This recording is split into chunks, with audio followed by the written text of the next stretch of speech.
Kethvar stared at the assignment datapad in his thin, crystalline hands. The blue light from his skin flickered with confusion as he read the orders again. Study humans. Study their wars. Study how they fight. He had never heard of humans before today. The Galactic Council had many member species, but humans were new. Very new. They had only joined the galactic community 3 months ago. Why do we need to study them? Kethvar asked his supervisor, High Counselor Velnara. Her crystal skin glowed a calm green, which meant she was patient today. The Council wants to know about all new species, she replied. Humans seem to fight a lot. They have had many wars on their home planet. We need to understand why. Kethvar nodded. As a xenobiologist, he had studied many species before. Most were simple to understand. Some were traders.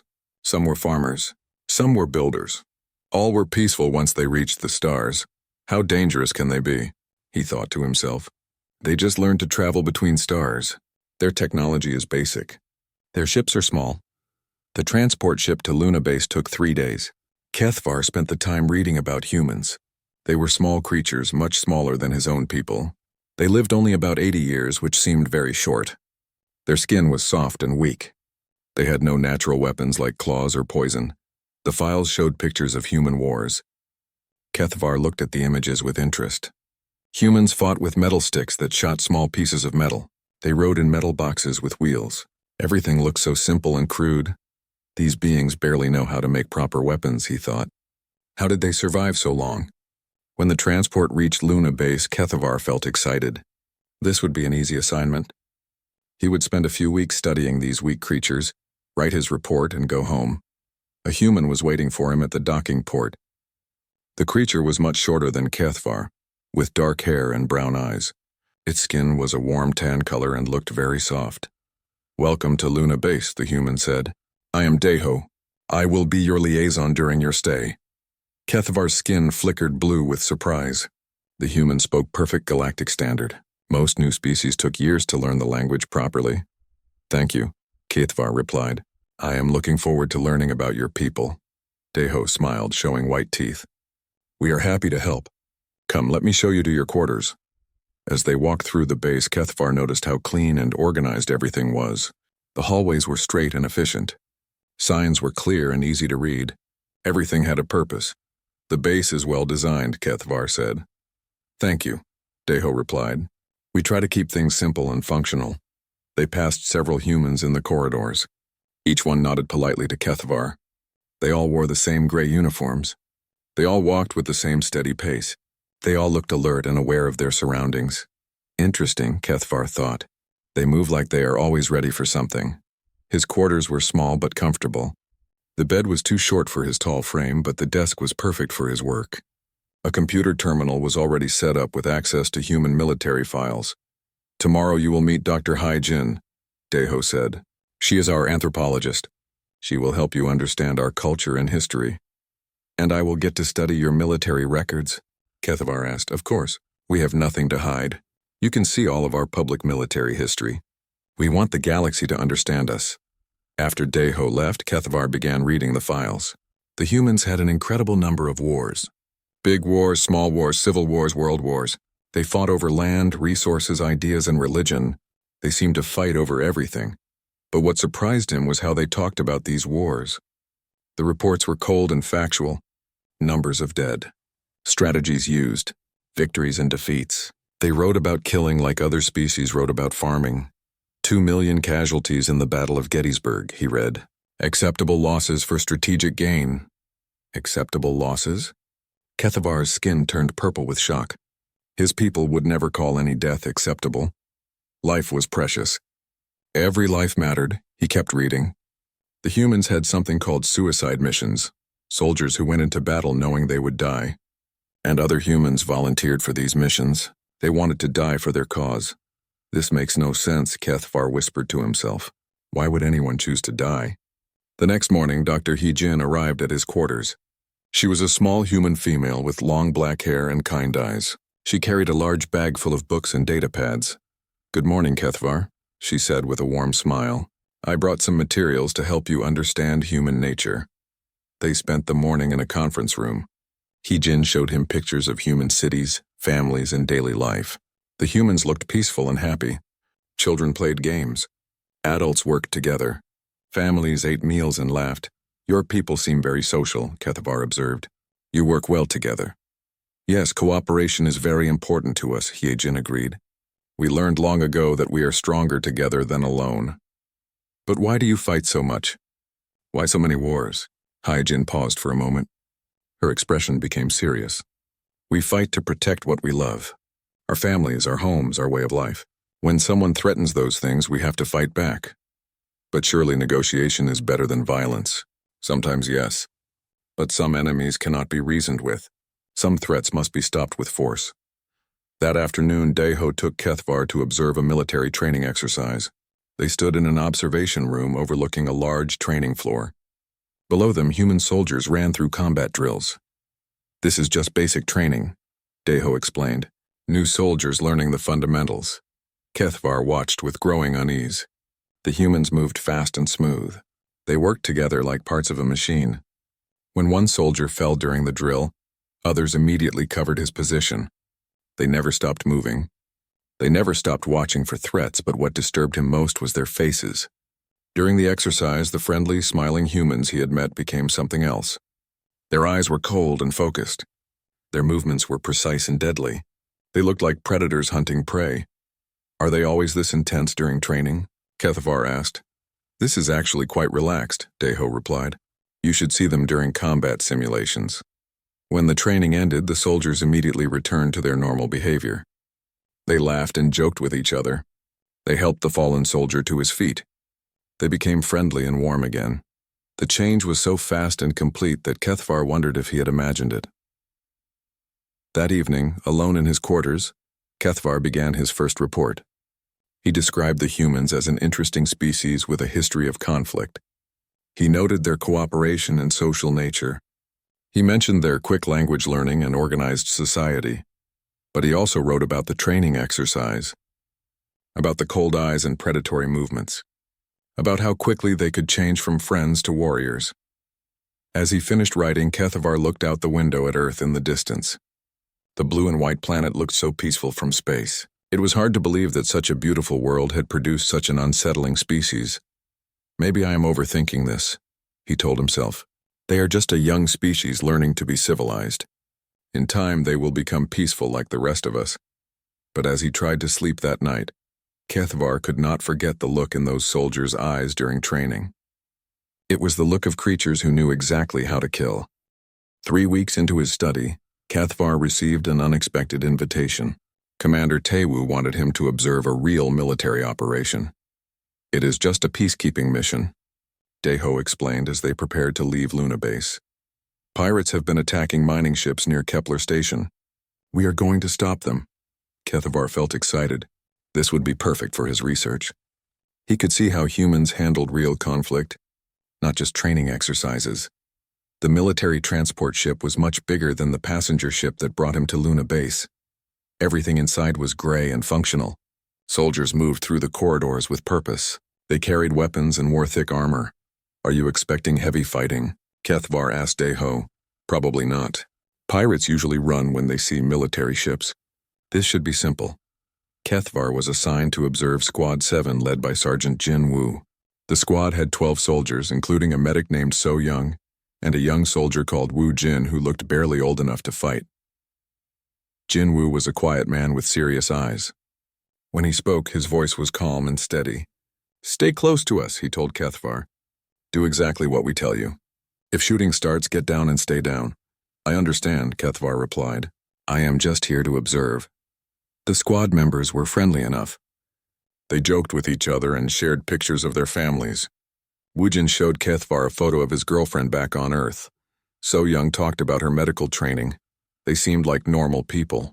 Nothing scary or dangerous about them. The transport ship reached Kepler Station after 2 days of travel. The mining station was a large structure floating in space, surrounded by asteroid fields. Several damaged cargo ships drifted nearby. Pirates hit 3 ships this morning, Commander Taewoo explained during the briefing. They are hiding somewhere in the asteroid field. Intelligence suggests there are about 50 pirates with light weapons and fast attack ships. Jin Woo raised his hand. What are our orders, sir? Find them, stop them. Capture if possible, but protect the miners first. Squad 7 was assigned to board the mining station and help evacuate civilians. It seemed like a safe job. Kethavar relaxed as they prepared to transfer to the station. The mining station was dark and quiet. Emergency lights cast red shadows down the corridors. Jinwoo led his squad through the station systematically, checking each section for survivors. They found 20 miners hiding in a storage room. The humans were scared but unharmed. Jinwoo spoke to them gently, explaining that help had arrived. "We will get you to safety," he promised. "Stay together and follow us." As they moved toward the evacuation point, alarms began blaring throughout the station. Red lights flashed faster. Over the communication system, Commander Taewoo's voice crackled with urgency. "All squads, pirates are attacking the station. Multiple ships incoming. This is not a small group. Repeat, this is not a small group." Jinwoo immediately changed. His calm expression became hard and focused. His voice turned sharp and commanding. "So Young, get the civilians to Emergency Bay 3. Wu Jin, cover the rear. Everyone else, defensive positions now." The squad moved like they had practiced this 1,000 times. Weapons appeared in their hands. They spread out to cover all directions. The friendly soldiers were gone. "These were warriors. What is happening?" Kethavar asked, his skin flickering purple with fear. "Pirates brought friends," Jinwoo replied without looking at him. "Probably 100 ships or more. They want this station." Explosions echoed through the corridors. The station shook as ships fired at its hull. Through the windows, Kethavar could see dozens of small attack ships swarming around the station like angry insects. "How many humans are on this mission?" Kethavar asked. 3 squads. 36 soldiers, Jinwoo answered. 36 humans against hundreds of pirates." Kethavar's skin turned darker purple. "Should we not retreat? Call for help?" Jinwoo looked at him with cold eyes. "We do not retreat when civilians need protection." The first pirates broke through an airlock on the lower level. Squad 7 could hear gunfire and shouting from below. Jinwoo spoke into his communication device. "Squad 4 is pinned down on level 2. Squad 6 is moving to assist. We hold this position." More explosions rocked the station. Lights flickered and went out in some sections. The emergency power system struggled to keep life support running. "Jinwoo," So Young called from behind them. "Civilians are secured, but the evacuation ship cannot dock. Pirates are blocking the docking bay." "Then we clear the docking bay," Jinwoo replied simply. Kethavar stared at him in shock.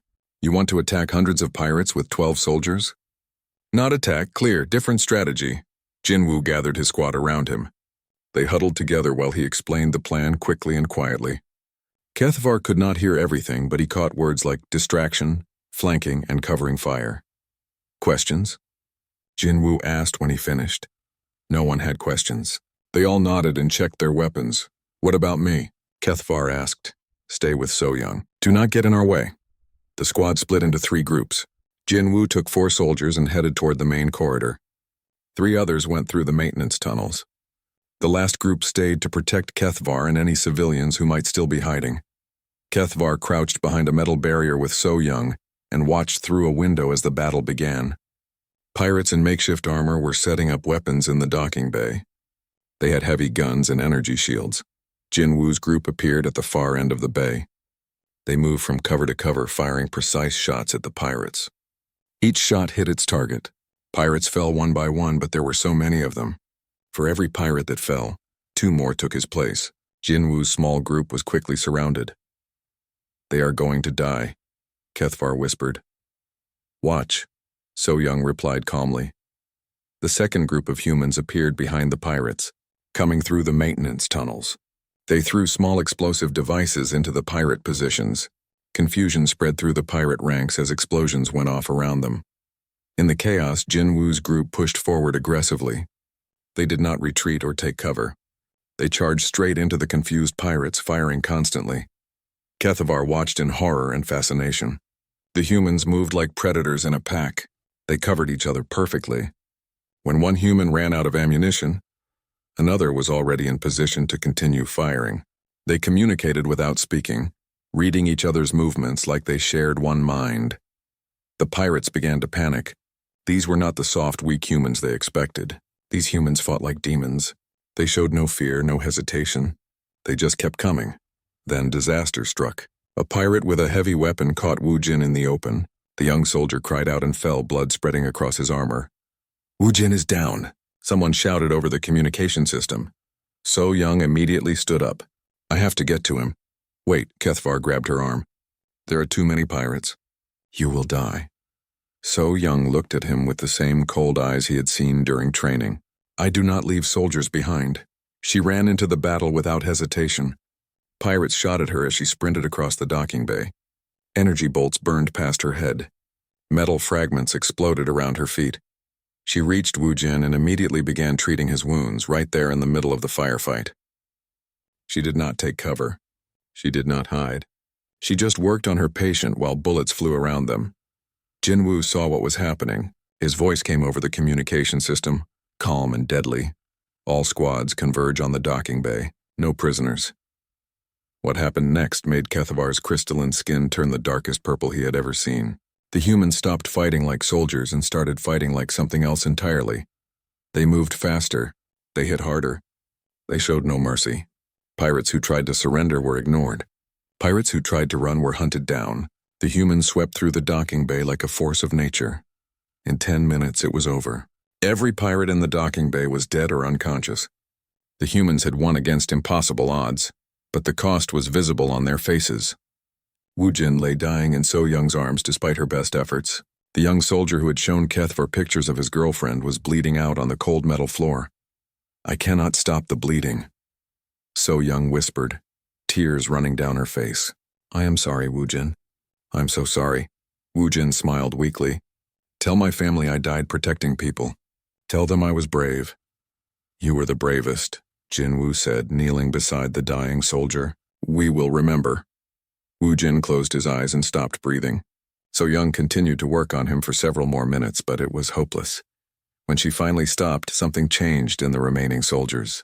The grief on their faces transformed into something else, something cold and angry and dangerous. Commander, Jin Wu spoke into his communication device. Docking bay is secure. Request permission to hunt down remaining pirates. Granted. Show them what happens when they kill our people. Kethvar watched the squad prepare to leave. These were not the same humans he had met on the transport ship. The friendly, joking soldiers were gone. In their place were creatures focused on one thing, revenge. What are you going to do? Kethvar asked Jin Wu. The sergeant looked at him with eyes like winter. We are going to find every pirate on this station. We are going to make sure they never hurt anyone again. After the incident at Kepler Station, Kethvar could not sleep properly. Every time he closed his eyes, he saw Jin Wu's cold stare and So Young running into gunfire to save her friend. He saw Wu Jin dying with a smile, telling them to remember his bravery. Commander Tae Wu noticed his distress during their next meeting. The battle affected you, the commander observed. That is normal. Combat is difficult to witness. Your soldiers fought like... Kethvar paused, searching for the right words. Like they wanted to die. They fought like they had something worth dying for, Tae Wu corrected. There is a difference. I do not understand that difference. Perhaps Dr. Kyung-mi can help you. She studies the minds of soldiers. She might explain what you saw. Dr. Kyung-mi worked in the deepest level of Luna Base in a section marked Restricted Access. She was an older human woman with gray hair and tired eyes. Her office was filled with books, data pads, and brain scan images. Commander Tae Wu tells me you want to understand human soldiers, she said as Kethvar settled into a chair. What specifically confuses you? Everything, Kethvar replied honestly. Your people fight like death means nothing to them. How is this possible? Dr. Kyung-mi smiled sadly. Death means everything to us. That is why we fight so hard to prevent it. She pulled up files on her computer. Let me show you something. These are brain scans of human soldiers during combat. The images showed human brains lit up with activity. Certain areas glowed brighter than others. When humans face mortal danger, Dr. Kyung-mi explained, our brains release chemicals that change how we think and feel. Fear decreases. Pain tolerance increases. Time seems to slow down. We become faster, stronger, more focused. Like a combat drug. Exactly like a combat drug. But it is natural. Our bodies produce it automatically when we need to fight or flee. Kethvar studied the brain scans. This happens to all humans? To some degree, yes. But soldiers train to control and enhance this response. They learn to trigger it when needed and suppress it when not needed. She showed him more files. We also have something called unit cohesion. Soldiers become emotionally bonded to their squad mates.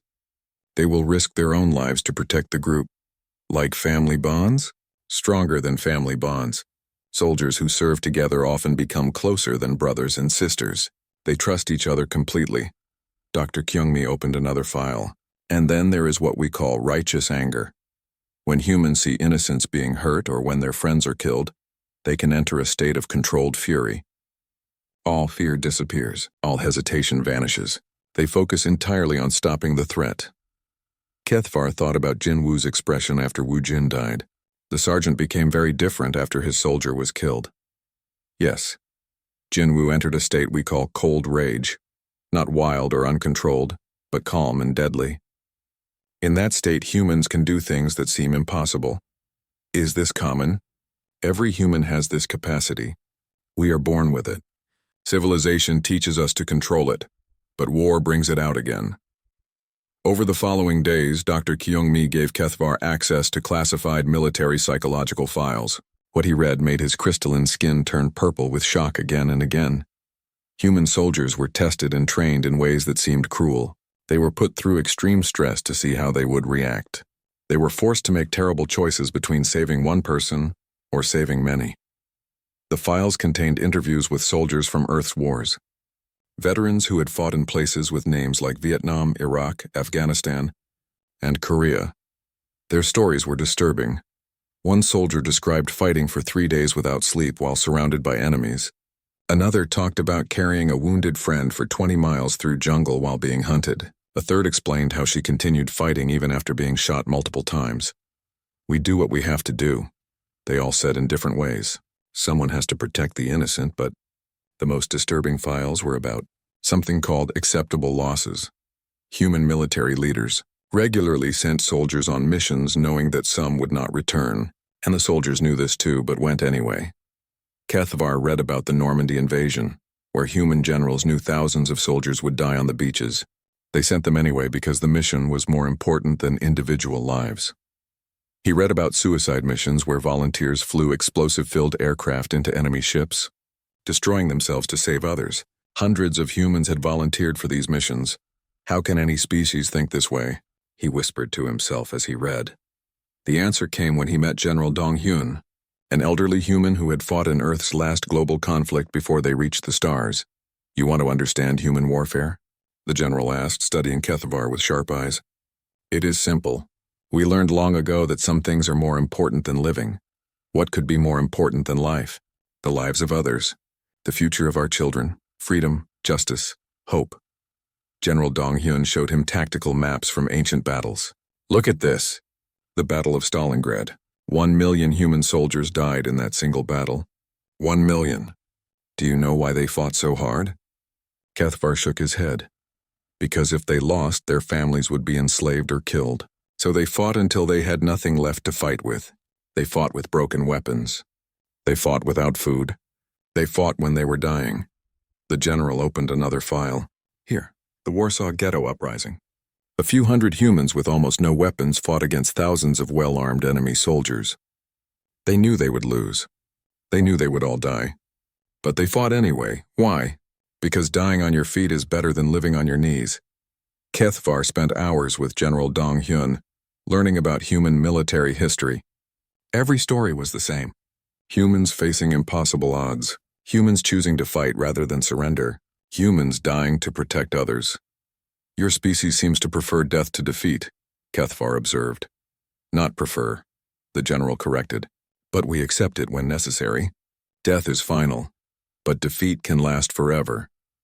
The most shocking revelation came when Kethvar was granted access to meet Sergeant Boram, a Special Forces operative. She was a small woman who looked harmless, but her military record was terrifying.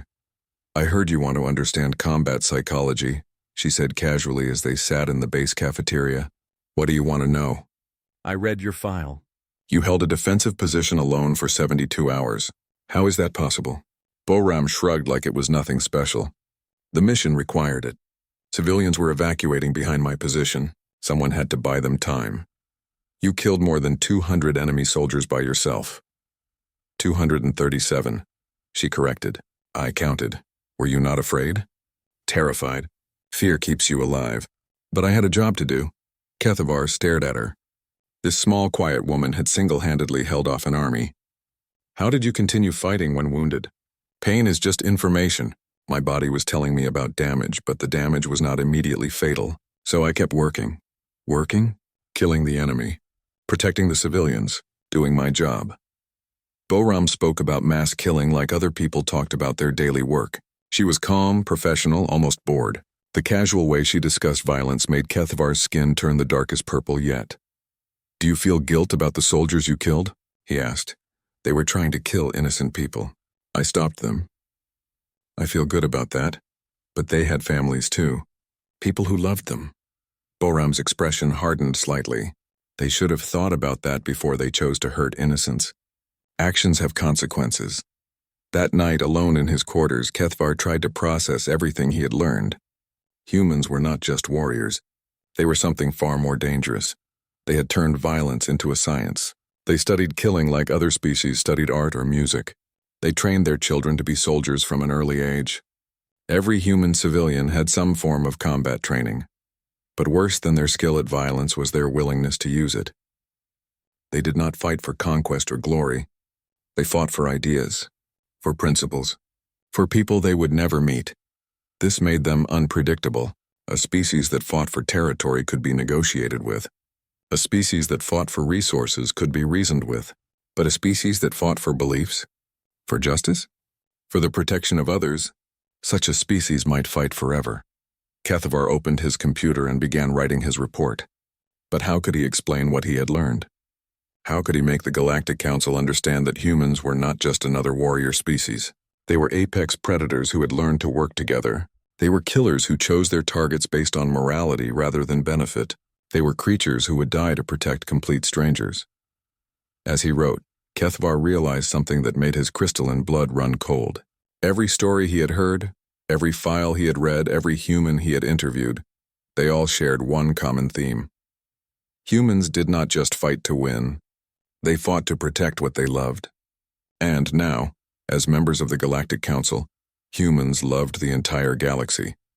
Anyone who threatened galactic peace would not face negotiation or economic sanctions. They would face humanity. All of humanity. Fighting as one. Kethavar's hands shook as he continued typing his report. For the first time, he began to wonder if his assignment was more dangerous than he had realized. 2 months into his assignment, Kethavar received an invitation that surprised him. Admiral Jae-sung wanted him to visit the Human War College on Mars. War College? Kethavar asked Daeho as they prepared for the journey. Humans have schools specifically for warfare. The best military minds in human space train there, Daeho explained. They study strategy, tactics, and planning. You will see how we think about large-scale operations. Kethavar felt excited. This would give him insight into human military leadership. He could study how they planned their battles and organized their forces. The War College was a massive complex built into the side of Olympus Mons, Mars's largest mountain. The buildings were carved directly from rock, making them nearly invisible from orbit. Kethavar only noticed them when their transport ship was very close. Interesting architecture, he commented. Defensive design, Daeho replied. Built to survive orbital bombardment.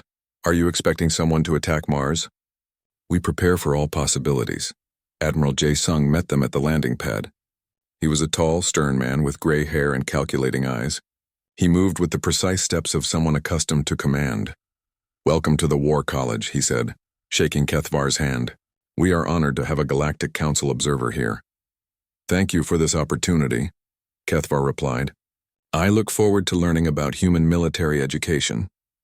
Education is exactly what we provide here, the Admiral agreed. Come, let me show you our facilities. The tour began in the history section, where young human officers studied past battles. Kethavar expected to see lessons about Earth's wars, but the displays showed something different. Battle of Centauri Station, read one holographic display. Velthari defensive capabilities and weaknesses. Kethavar's skin flickered blue with confusion.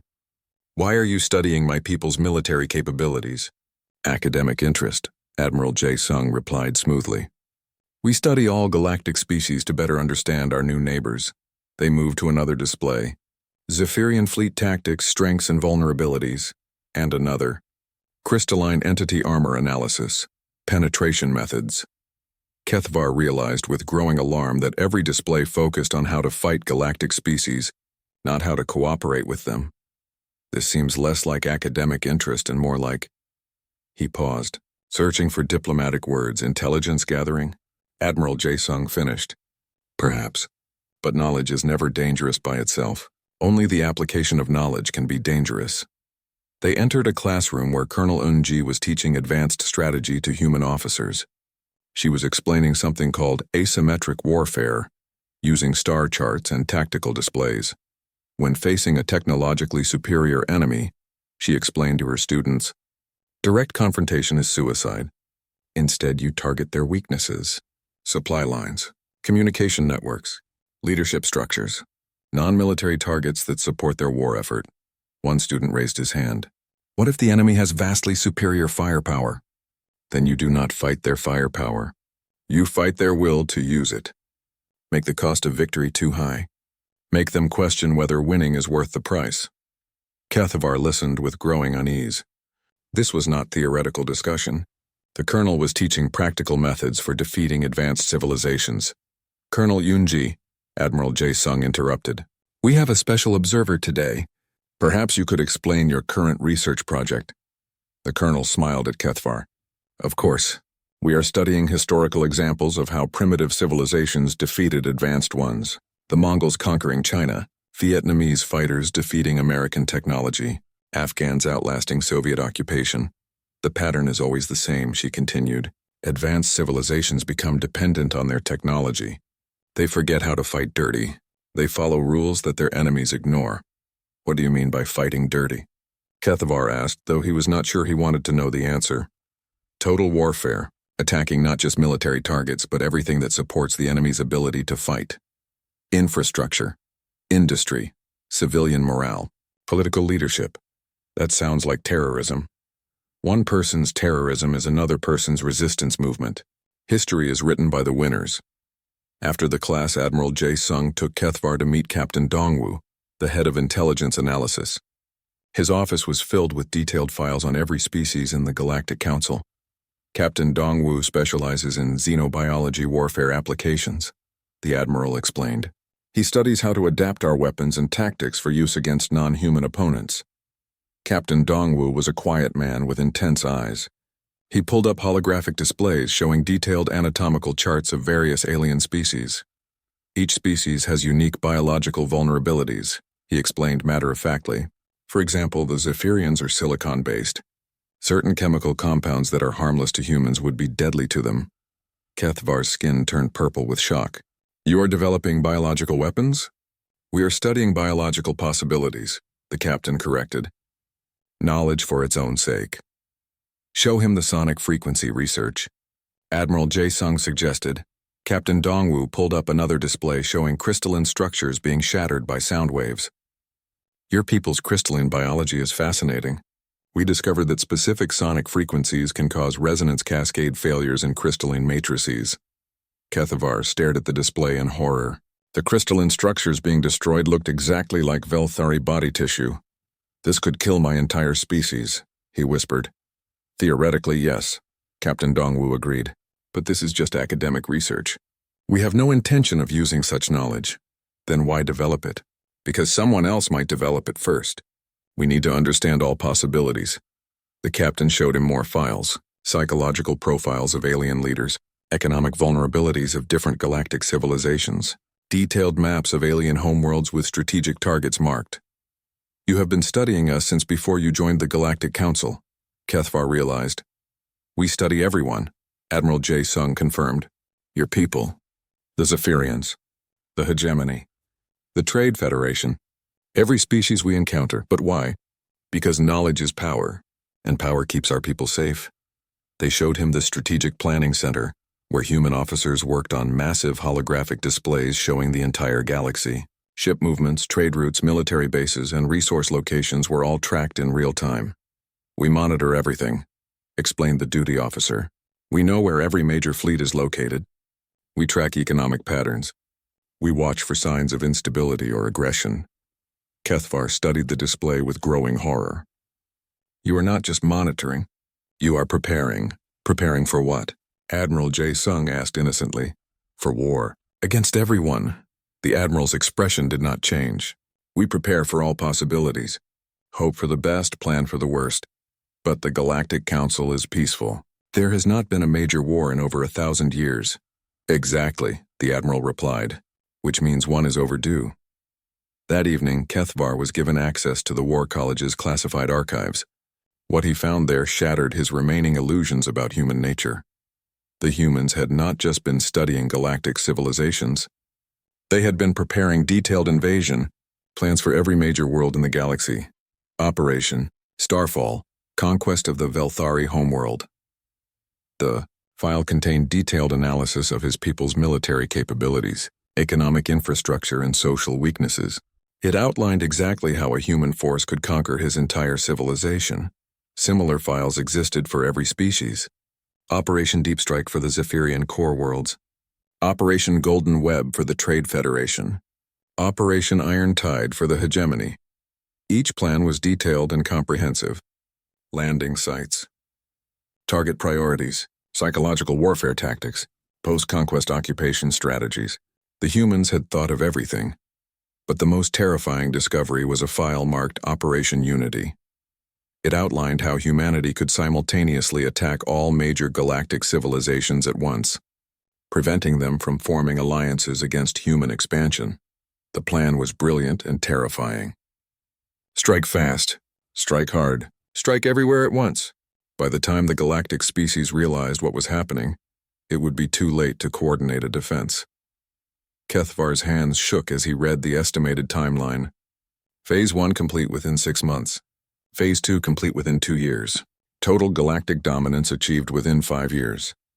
At the bottom of the file was a note. Classification.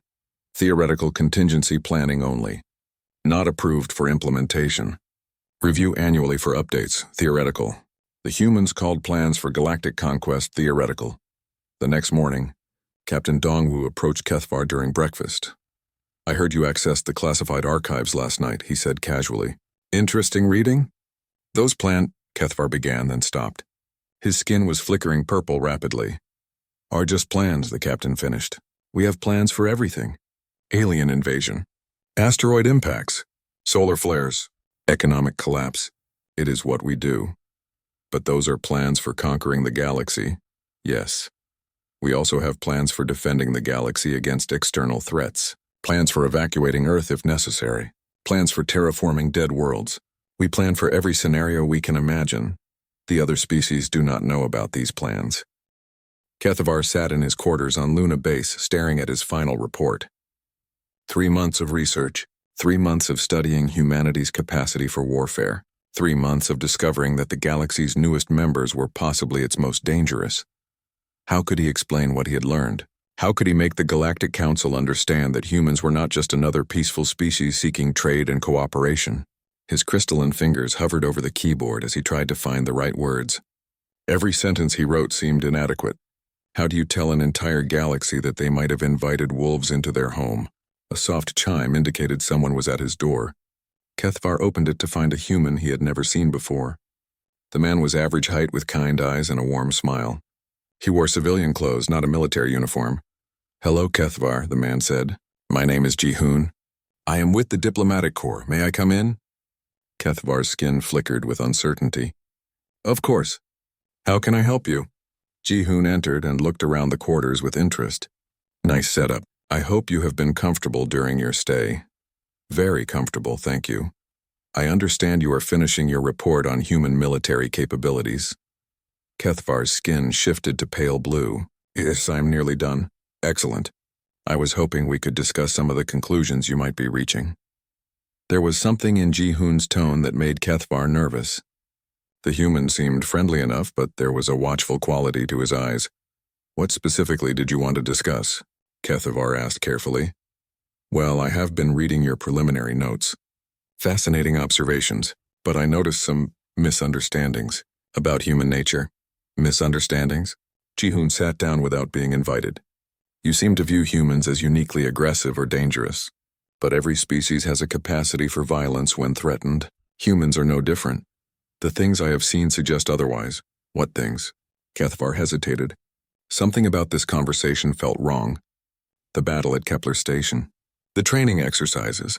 The war college on Mars. Ah yes, Mars. Ji-hoon smiled, but the expression did not reach his eyes. Admiral Jae-sung mentioned you visited there. Did you find it educational? Very educational. I am sure you did. Though I hope you understand that much of what you saw there was theoretical. Academic exercises, not actual policy. The invasion plan seemed very detailed for academic exercises. Ji-hoon's smile faded slightly. Invasion plans? I think there may have been some confusion. Those were defensive contingencies. Plans for protecting our allies if they were threatened. Cathvar knew that was not true, but something warned him not to argue. Perhaps I misunderstood. Perhaps you did. Ji-hoon leaned forward. You know, writing reports for the Galactic Council is a serious responsibility. Incorrect information could cause unnecessary panic or diplomatic problems. I am trying to be as accurate as possible. I am sure you are. But accuracy requires proper context. For example, every military studies potential threats. Your own people probably have contingency plans for various scenarios. We do not plan invasions of peaceful worlds, and of course not. Neither do we. What you saw were defensive preparations, worst-case scenario planning, the kind of thing any responsible military does. Ji-hoon stood up and walked to the window. You know, first impressions can be misleading. When humans first encountered some of the galactic species, we were terrified. The Zephyrians seemed like unstoppable war machines. The hegemony looked like conquerors. But once we got to know them better, we realized they were peaceful. Are you saying my observations are wrong? I am saying that perspective matters. Context matters. And sometimes outside observers see threats where none exist. Cathvar studied the human diplomat. There was nothing overtly threatening about him, but every instinct Cathvar possessed was screaming danger. What exactly are you asking me to do? Cathvar asked. Just be careful about the conclusions you draw. Make sure your report reflects the full picture of humanity. Our desire for peace. Our commitment to cooperation. Our respect for galactic law. And if I do not? Ji-hoon turned from the window with that same warm smile. Why would you not? We are all working toward the same goal. Galactic peace and prosperity. After Ji-hoon left, Cathvar sat in silence for a long time. The human had not threatened him directly, but the message was clear. Write the report they wanted or face consequences. But what consequences? Humans were still new to the galactic community. They had no official power to suppress reports or intimidate observers. Or did they? Over the next few days, Cathvar noticed things he had missed before. Human personnel seemed to be everywhere on Luna Base. They worked in security, communications, maintenance, and administration. How had one species gained so much influence so quickly? He also noticed that he was being watched. A human named Young-soo was always nearby when Cathvar left his quarters. The man claimed to be a technician, but technicians did not usually carry concealed weapons or move with military precision. When Cathvar tried to access the Galactic Communication Network to send a preliminary report home, he found that his access had been temporarily restricted for system updates. How long will the updates take? He asked the human communication officer. Hard to say. These things can be unpredictable. Cathvar began to feel trapped. He was alone on a human base, surrounded by humans, dependent on humans for everything from food to transportation. He decided to test his situation. I would like to request immediate transport home. I have an urgent family matter to attend to. Of course, Daeho replied when Cathvar made the request. I will arrange transport immediately. But hours passed with no word about transportation. When Cathvar inquired again, he was told that all civilian transports were booked for the next 2 weeks. What about military transport? Military vessels are for official business only. Perhaps you could wait for the next civilian ship? Cathvar realized he was being politely detained. The humans were not holding him prisoner, but they were making it impossible for him to leave until his report was complete, and they wanted to make sure the report said what they wanted it to say. That evening, Cathvar made a decision. He would write 2 reports, one for the humans to see, full of diplomatic language about human cooperation and peaceful intentions. Another hidden report with the truth about what he had discovered. But as he began writing the real report, his computer suddenly malfunctioned. The screen flickered and went dark. All his files were corrupted. System crash. the human technician explained when Kethvar called for help. These things happen sometimes. Very unfortunate. Can you recover my files? I will try, but it does not look good. You might have to start over. Kethvar stared at the blank screen. 3 months of research, gone, just like that. But the message was clear. The humans were watching everything he did. They knew what he was writing. And they would not allow him to send information they did not approve of. The next morning, Ji-hoon visited again. I heard about your computer problems, he said, with false sympathy. Technology can be so unreliable. Yes, very unreliable. I brought you a new computer. Top of the line. Very secure. Kethvar looked at the device Ji-hoon offered. It was probably monitored. Everything he wrote would be read by human intelligence officers. Thank you, he said, taking the computer. I also brought some reference materials that might help with your report. Historical documents, cultural studies, things that show the full picture of humanity. The materials were propaganda, stories about human charity and cooperation, examples of humans helping other species, carefully selected information designed to make humanity look peaceful and benevolent. Very helpful, Kethvar said. I thought you might find them useful. Remember, accuracy is so important when writing for the Galactic Council. After Ji-hoon left, Kethvar sat with the new computer and the propaganda materials. He understood his situation now. He could write the report the humans wanted and be allowed to go home safely. Or he could try to tell the truth and face whatever consequences they had planned. But what were those consequences? Would they kill him? Probably not. That would raise too many questions. More likely, they would discredit him, make him look unstable or biased, ensure that no one believed his warnings, or perhaps they would simply make him disappear. A tragic accident during transport, pirates attacking his ship. So many things could go wrong in space. Kethvar began writing the approved report. He described humans as a young but promising species with a regrettable history of conflict, but a bright future of cooperation. He emphasized their contributions to galactic security and their commitment to peaceful coexistence. It was all lies, but it was what the humans wanted to hear. As he wrote, Kethvar thought about the other xenobiologists studying humanity. Were they having similar experiences? Were their reports being monitored and controlled as well? He suspected they were. Humans were too smart to leave such things to chance. They would want to control the narrative about their species from the beginning. 3 days later, Kethvar submitted his final report.